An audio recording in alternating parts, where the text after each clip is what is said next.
দর্শক, আপনাদের সকলকে স্বাগত জানাই আজকের অনুষ্ঠানে। সবার জন্য রইল শুভেচ্ছা। কানাডায় নির্মিত এবং টরন্টো থেকে প্রচারিত বাংলা টেলিভিশনের এই অনুষ্ঠানে আজ আপনাদের সাথে আছি আমি মঞ্জু। আশা করছি সবাই ভালো আছেন। শোনো একটি মুজিবরের থেকে লক্ষ মুজিবরের কণ্ঠস্বরের ধ্বনি প্রতিধ্বনি আকাশে বাতাসে ওঠে রুনি।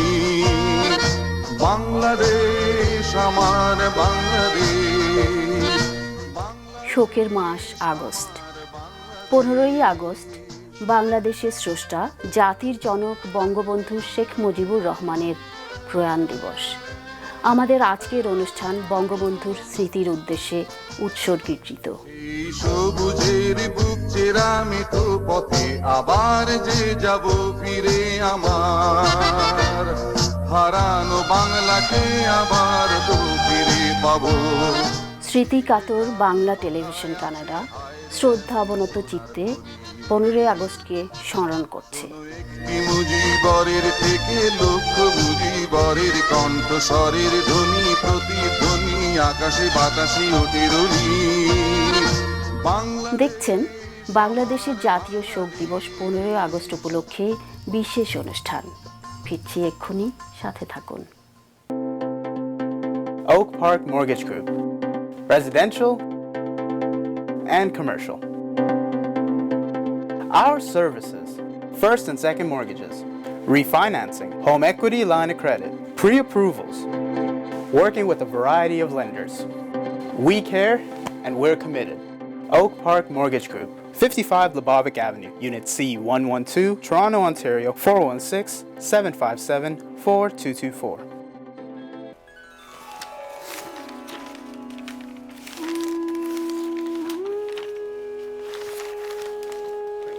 বাংলা কাগজ কানাডার টরন্টো থেকে প্রকাশিত সব থেকে পুরনো বাংলা ভাষার পত্রিকা।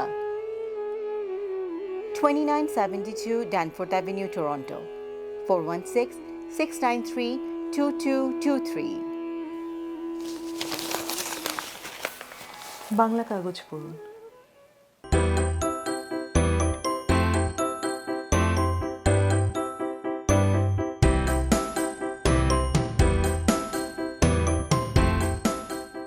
গ্রেটার টরন্টো এলাকায় রিয়েল এস্টেট ক্রয় বা বিক্রয়ের জন্য অভিজ্ঞতম রিয়েলটর সাজ্জাদ আলী। 416-879-7141। আপনার সেবায়, আপনার পাশে সব সময়। দর্শক মণ্ডলী, আমাদের আজকের অনুষ্ঠানে দেখবেন বাংলা টেলিভিশন কানাডা নির্মিত বঙ্গবন্ধু শেখ মুজিবুর রহমানের জীবনভিত্তিক প্রামাণ্যচিত্র চেতনায় মুজিব। নেপথ্যে কণ্ঠ দিয়েছেন আসমা আহমেদ মাসুদ, গবেষণায়, গ্রন্থনায় ও পরিচালনায় সাজ্জাদ আলী। মনে রাখবা, রক্ত যখন দিয়েছি রক্ত আরো দেব, এদেশের মানুষকে মুক্ত করে ছাড়বো ইনশাআল্লাহ। এবারে সংগ্রাম আমাদের মুক্তির সংগ্রাম, এবারে সংগ্রাম স্বাধীনতার সংগ্রাম।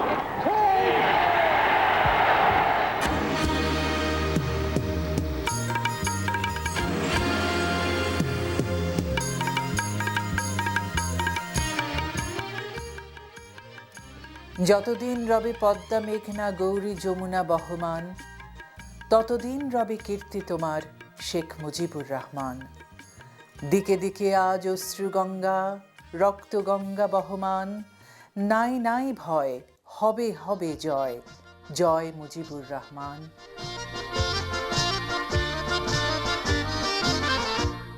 শেখ মুজিবুর রহমান একটি নাম, একটি প্রতিষ্ঠান, একজন বাঙালির নাম, একটি আন্দোলনের নাম, মহাকাব্যের অমর গাথা একটি অভ্যুত্থান, একটি জাতির অভ্যুদয়ের নাম।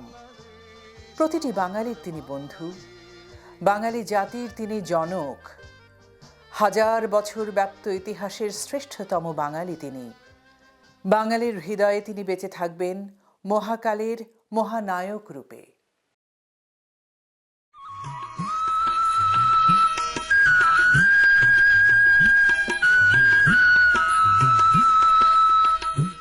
1920 সালের 17 মার্চ তারিখে তৎকালীন ব্রিটিশ ইন্ডিয়ার ফরিদপুর জেলার গোপালগঞ্জ মহকুমার টুঙ্গিপাড়া গ্রামে এক সাধারণ মধ্যবিত্ত পরিবারে শেখ মুজিবুর রহমান জন্মগ্রহণ করেন। মধুমতির তীর ঘেঁষা, সবুজে শ্যামলে ঘেরা শান্ত সুনিবিড় টুঙ্গিপাড়ার সাধারণ মানুষের সুখ দুঃখ হাসি আনন্দের মাঝে বড় হয়ে উঠেছেন শেখ মুজিব। বাবা শেখ লুৎফুর রহমান ও মা সাহারা খাতুনের 6 সন্তানের মধ্যে মুজিব তৃতীয়। মুজিবের শিক্ষা জীবনের শুরু টুঙ্গিপাড়ায়। গোপালগঞ্জ মিশন স্কুল থেকে তিনি ম্যাট্রিক পাশ করেন। উচ্চশিক্ষার জন্য গমন করেন কলকাতায়, ভর্তি হন সুবিখ্যাত ইসলামিয়া কলেজে। 1947 সালে তিনি এই কলেজ থেকেই স্নাতক ডিগ্রি অর্জন করেন।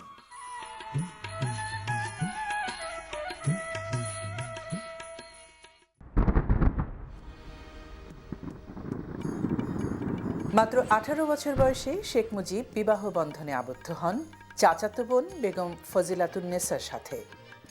মুজিব দম্পতির 5 সন্তান: শেখ কামাল, শেখ জামাল, শেখ রাসেল, শেখ রেহানা ও শেখ হাসিনা।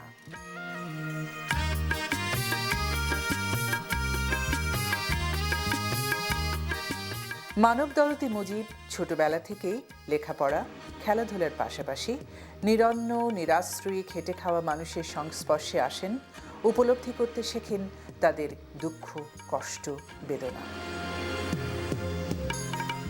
নিখিল ভারত মুসলিম ছাত্র ফেডারেশনে যোগদানের মাধ্যমে মুজিব 1940 সাল থেকে ছাত্র রাজনীতিতে সক্রিয় হন। 1943 সালে তিনি যোগ দেন বেঙ্গল মুসলিম লীগে। 1946 সালে তিনি কলকাতা ইসলামিয়া কলেজ ছাত্র সংসদের সাধারণ সম্পাদক নির্বাচিত হন। 1947 দেশ বিভাগের পরে মুজিব ফিরে আসেন ঢাকায়, গঠন করেন পূর্ব পাকিস্তান মুসলিম ছাত্র লীগ। 1949 সালে তৎকালীন পাকিস্তানের গভর্নর জেনারেল মোহাম্মদ আলী জিন্নাহ ঘোষণা করলেন উর্দুই হবে পাকিস্তানের একমাত্র রাষ্ট্রভাষা। প্রতিবাদে ফেটে পড়ল পূর্ব বাংলার ছাত্র জনতা, আপামর জনসাধারণ। মুজিব তখন জেলে। রাজবন্দী মুজিব জেল থেকেই এর তীব্র প্রতিবাদ জানালেন। তার নেতৃত্বে জেলের কয়েদিরা অনশনে অংশ নিয়ে জিন্নাহর ওই ঘোষণার তীব্র প্রতিবাদ জানালো।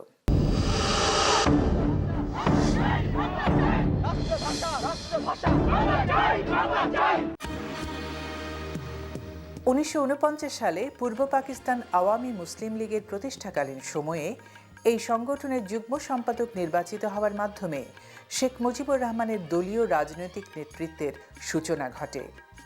1953 সালে তিনি আওয়ামী মুসলিম লীগের সাধারণ সম্পাদক নির্বাচিত হন।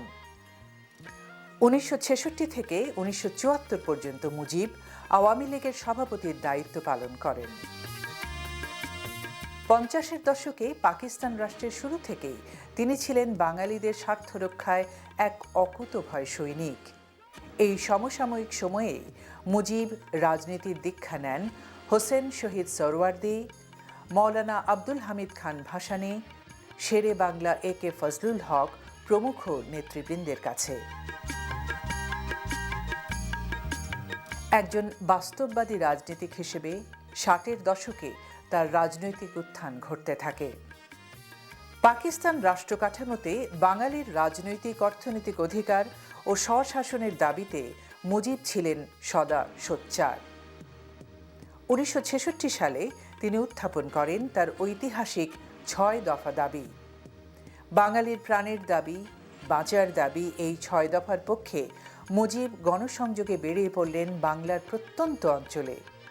ছাত্র, যুবক, কৃষক, শ্রমিক, কামার, কুমার, তাঁতি, জেলে, বাংলার আপামর জনতা এই 6 দফাকে গ্রহণ করল। সারা বাংলায় প্রতিষ্ঠিত হল শেখ মুজিবের একক রাজনৈতিক নেতৃত্ব। বাঙালির স্বার্থ রক্ষায় শেখ মুজিবের আপোষহীন রাজনৈতিক অবস্থানে ভীত সন্ত্রস্ত তৎকালীন পাক সামরিক জান্তা আইয়ুব খান তাকে কারারুদ্ধ রাখার নীতি গ্রহণ করল। শুরু হলো মুজিবের বিরুদ্ধে একের পর এক ষড়যন্ত্রমূলক মামলা। এক মামলায় জামিন লাভ করে জেল থেকে বেরোতেই আরেক মামলায় জেল গেটেই তাকে গ্রেপ্তার। শেখ মুজিবের বিরুদ্ধে এভাবেই চলতে থাকে আইয়ুব শাহীর জুলুম, নির্যাতন। 23 বছরের পাকিস্তানি শাসনামলের 12 বছরই মুজিবকে কাটাতে হয়েছে জেলে। বাকি 11 বছর কোনো না কোনোভাবে পাকিস্তানি নিরাপত্তা কর্মীদের সৈন্য দৃষ্টির মধ্যে কেটেছে মুজিবের জীবন। 1968 সালে পাক সামরিক সরকার মুজিবের বিরুদ্ধে আগরতলা ষড়যন্ত্র মামলা নামে খ্যাত এক মিথ্যা রাষ্ট্রদ্রোহের মামলা দায়ের করে এবং ওই মামলার বিচারের নামে চলে প্রহসন।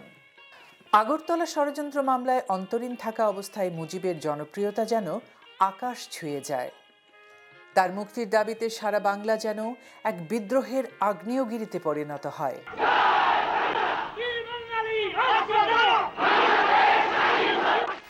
গণবিক্ষোভে অচল পাক সরকার 1969-এর 22শে ফেব্রুয়ারি শেখ মুজিবকে বিনা শর্তে মুক্তি দিতে বাধ্য হয়। 23শে ফেব্রুয়ারি 1969 সর্বদলীয় ছাত্র সংগ্রাম পরিষদ রমনার রেসকোর্স ময়দানে মুজিবের সম্মানে এক গণসংবর্ধনার আয়োজন করে। লক্ষ জনতার এই মহাসমাবেশে কৃতজ্ঞ বাঙালি জাতি শেখ মুজিবুর রহমানকে বঙ্গবন্ধু উপাধিতে ভূষিত করে। বঙ্গবন্ধুর সম্মোহনী নেতৃত্বে 1970-এর সাধারণ নির্বাচনে 6 দফার পক্ষে বাংলার মানুষ নিরঙ্কুশ রায় দেয়। পাকিস্তানের জাতীয় পরিষদের 300টি আসনের মধ্যে আওয়ামী লীগ 160টি আসনে জয়লাভ করে একক সংখ্যাগরিষ্ঠ দল হিসেবে আত্মপ্রকাশ করল।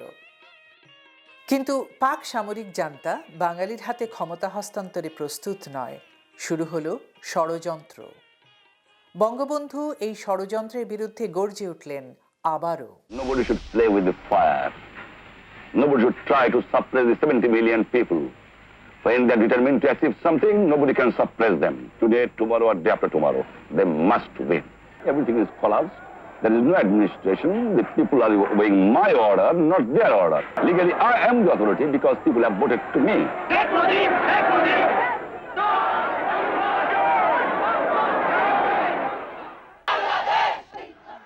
7ই মার্চ 1971 এলো সেই ঐতিহাসিক দিন। স্বাধীন করো, স্বাধীন করো বাংলাদেশ, বাংলাদেশ, বীর বাঙালির অস্ত্র ধরো, বাংলাদেশ স্বাধীন করো। বাঙালি জাতির অবিসংবাদিত নেতা বঙ্গবন্ধু শেখ মুজিবুর রহমান ঢাকার রেসকোর্স ময়দানে লক্ষ লক্ষ মানুষের জনসমুদ্রে পরিষ্কার করলেন বাঙালির অবস্থান, সুস্পষ্ট নির্দেশনা দিলেন জাতিকে, ঘোষণা করলেন স্বাধীনতা সংগ্রামের রূপরেখা। 7ই মার্চের এই জনসভা থেকেই বঙ্গবন্ধু পাকিস্তানি সামরিক জান্তার প্রতি শেষবারের মতো সংযত হওয়ার হুঁশিয়ারি উচ্চারণ করলেন। 25 তারিখে অ্যাসেম্বলি কল করেছে, রক্তের দাগ শুকায় নাই। আমি 10 তারিখে বলে দিয়েছি যে ওই শহীদের রক্তের উপর দিয়ে পাড়া দিয়ে আরটিসিতে মুজিবুর রহমান যোগদান করতে পারে না। অ্যাসেম্বলি কল করেছেন, আমার দাবি মানতে হবে। প্রথম, সামরিক আইন মার্শাল ল উড্র করতে হবে। সমস্ত সামরিক বাহিনীর লোকদের ব্যারাকে ফেরত দিতে হবে। যেভাবে হত্যা করা হয়েছে তার তদন্ত করতে হবে। আর জনগণের প্রতিনিধির কাছে ক্ষমতা হস্তান্তর করতে হবে। তারপরে বিবেচনা করে দেখব আমরা অ্যাসেম্বলিতে বসতে পারবো কি পারবো না। 7ই মার্চ পরবর্তীতে বঙ্গবন্ধু বাঙালিদের বৃহত্তম স্বাধীনতা সংগ্রামের জন্য প্রস্তুত করার লক্ষ্যে সারা বাংলায় অসহযোগ আন্দোলনের ডাক দিলেন। তার 7ই মার্চের ভাষণের প্রতিটি নির্দেশ বাঙালিরা ভবিষ্যৎ কর্মপন্থার দিক নির্দেশনা হিসেবে গ্রহণ করল। 71-এর মার্চের দ্বিতীয় ও তৃতীয় সপ্তাহে পূর্ব বাংলায় বঙ্গবন্ধুর নির্দেশে পালিত হল হরতাল, অসহযোগ আন্দোলন। অফিস আদালত, কলকারখানা, দোকানপাট সবই অচল, বন্ধ হয়ে গেল পাকিস্তান সরকারের চাকা। বাঙালির বিরুদ্ধে চরম আঘাত হানার জন্য পাক সামরিক জান্তা গোপনে ষড়যন্ত্র করতে থাকে। 25শে মার্চ 1971 রাত দ্বিপ্রহর।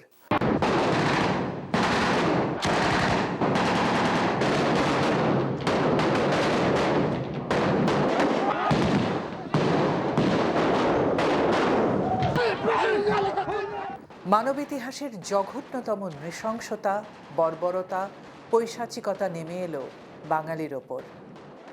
পাক সামরিক জান্তা রাতের আঁধারে ঝাঁপিয়ে পড়ল নিরস্ত্র বাঙালির ওপর, হত্যা করল হাজার হাজার মানুষ।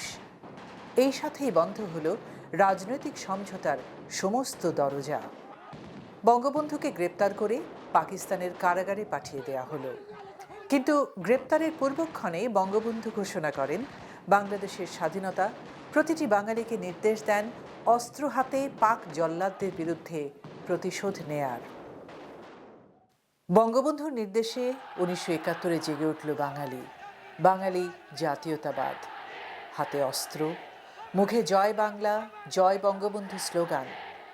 বাঙালির এ এক অভূতপূর্ব জাগরণ। কে রোধে তার অগ্রযাত্রা?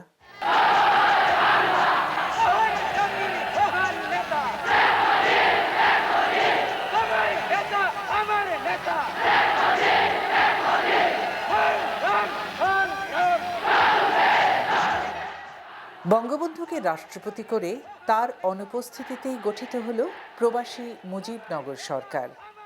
এই সরকারের রাজনৈতিক নেতৃত্বে ও ভারতের প্রত্যক্ষ সহযোগিতায় বাঙালির মুক্তিযুদ্ধ চলল দীর্ঘ 9 মাস।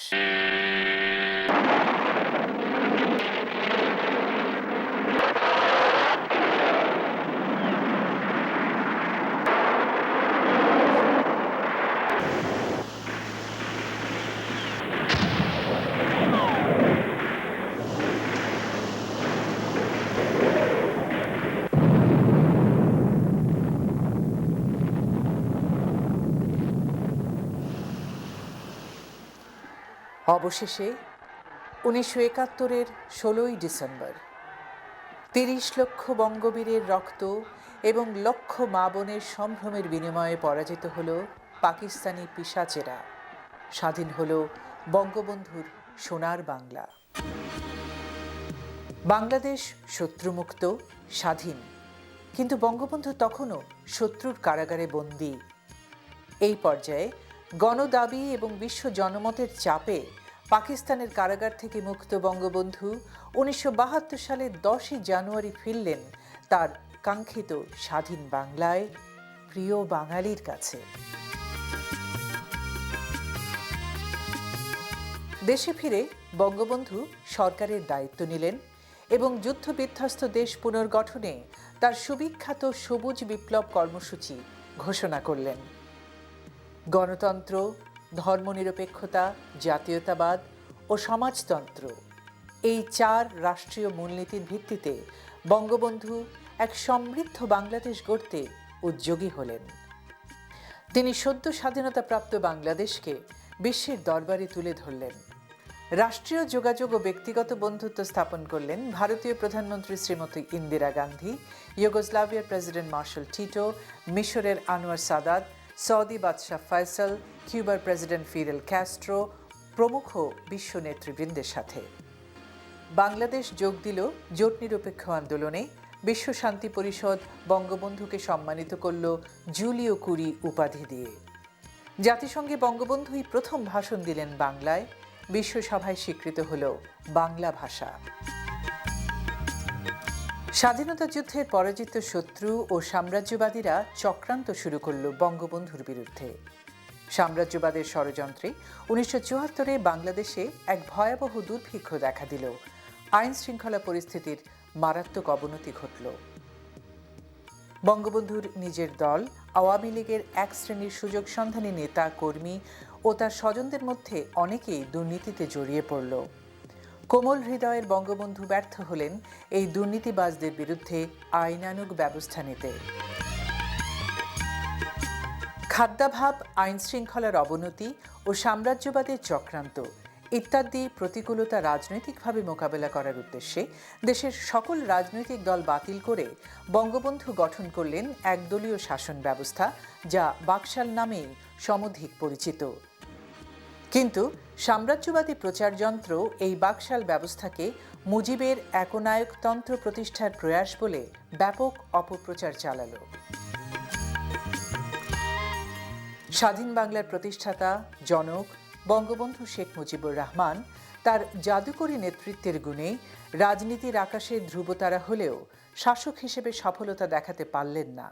তার আকাশচুম্বী জনপ্রিয়তায় ব্যাপক ধস নামল।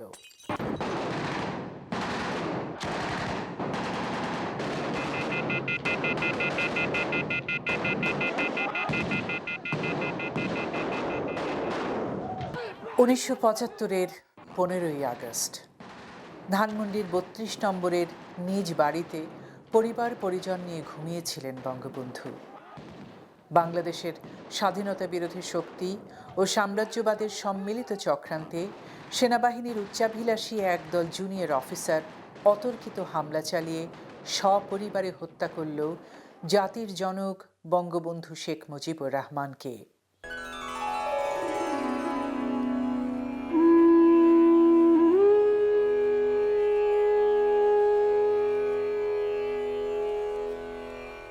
রাতের নির্জনতাকে ছাপিয়ে মেশিন গানের কর্কশ শব্দে সংঘটিত হল ইতিহাসের নির্মম ও জঘন্যতম সেই হত্যাকাণ্ড।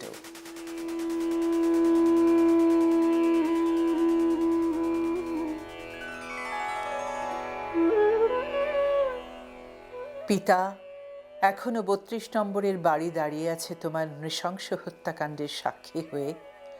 বাড়ির প্রতিটি আসবাব যেন এই কলঙ্কেরই সাক্ষী। পিতা, তোমার স্পন্দনহীন দেহ, তোমার হাত থেকে ছিটকে পড়া তামাকের পাইপ, সিঁড়িতে গড়ানো তোমার রক্তের স্রোতধারা আজও নিয়ত মিশছে বাঙালির অশ্রু বন্যার সাথে।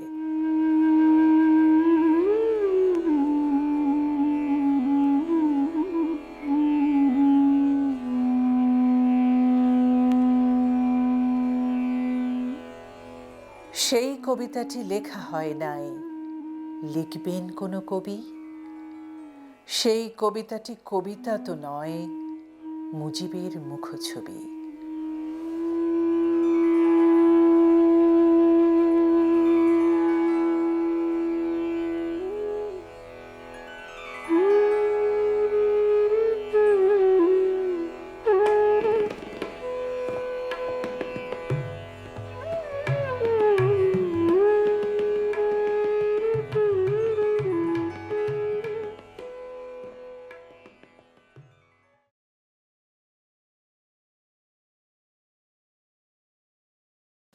দেখছেন বাংলাদেশের জাতীয় শোক দিবস ১৫ই আগস্ট উপলক্ষে বিশেষ অনুষ্ঠান।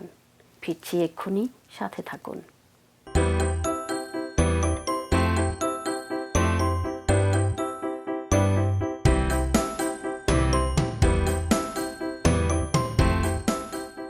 গ্রেটার টরন্টো এলাকায় রিয়েল এস্টেট ক্রয় বা বিক্রয়ের জন্য অভিজ্ঞতম রিয়েলটর সাজ্জাদ আলী। 416-879-7141। আপনার সেবায়, আপনার পাশে সব সময়।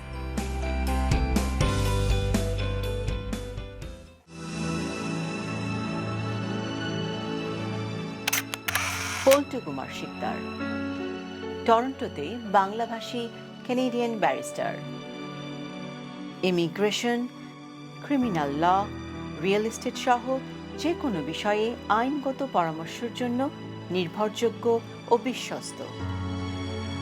416-740-2957।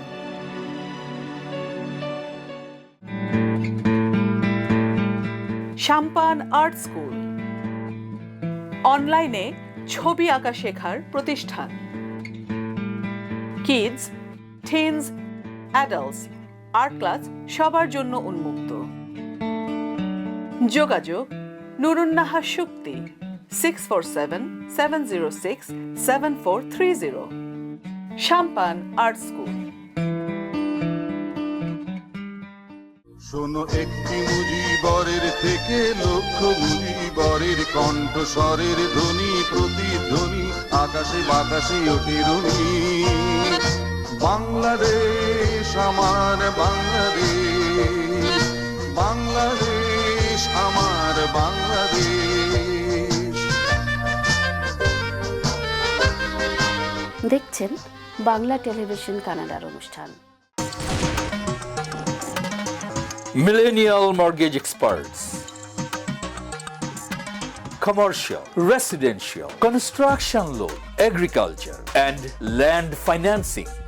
We are hiring new agents. Millennial Mortgage Experts. 2855 Markham Road, Suite 401, Toronto. 416-287-3568. mmex.ca. Channel অমনি টুতে বাংলা টেলিভিশন কানাডার অনুষ্ঠান দেখুন প্রতি শনিবার সকাল 9টা, প্রতি রবিবার বেলা 3:30, বুধবার বিকেল 5:30। বৃহস্পতিবার বেলা 3টা। কানাডার প্রান্ত থেকে প্রান্তরে ছড়িয়ে আমরা। ব্রিটিশ কলম্বিয়ার দর্শকেরা দেখুন প্রতি বুধবার সকাল 10টা, আলবার্টা, সাসকাচুয়ান ও ম্যানিটোবার দর্শকেরা দেখুন প্রতি রবিবার সকাল 9:30। প্রসারিত দিগন্তে বাংলা টেলিভিশন কানাডা।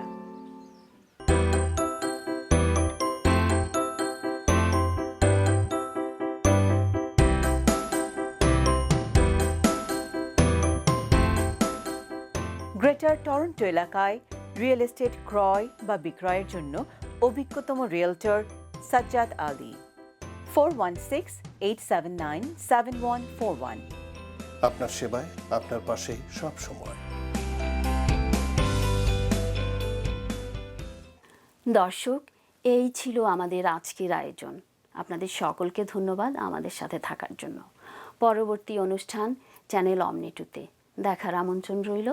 সে পর্যন্ত আপনারা সবাই ভালো থাকুন, সুস্থ থাকুন, আর বাঙালির সাথে বাংলা বলুন।